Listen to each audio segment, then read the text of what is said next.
I very much regret, though, to report that in the past 24 hours, 28 additional deaths have been registered of patients who first tested positive over the previous 28 days.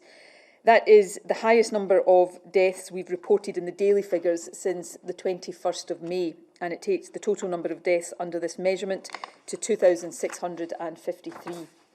National Records of Scotland has also just published its weekly update, which you will recall includes cases where COVID is a suspected or contributory cause of death.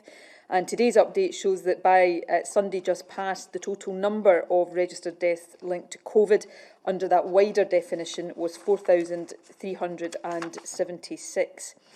75 of those deaths were registered last week. That is 50 more than in the week before, and that is the highest weekly total since early June.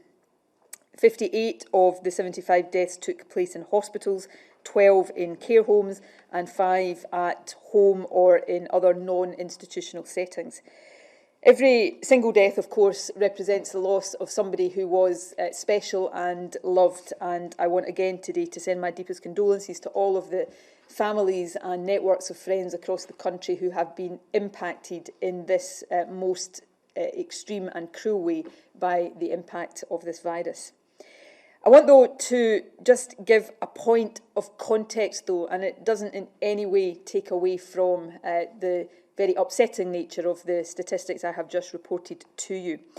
But today's figures on hospital and ICU admissions and the figures I've just reported on deaths are obviously clearly concerning, and we take them very seriously as we consider our response and our next steps in the fight against the virus.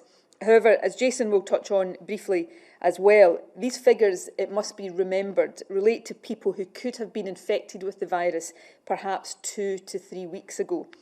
So they should not be taken as an indication that the current restrictions that we are all living under are not having any impact. And I'll say a little bit more about the early indications of the impact they're having later on.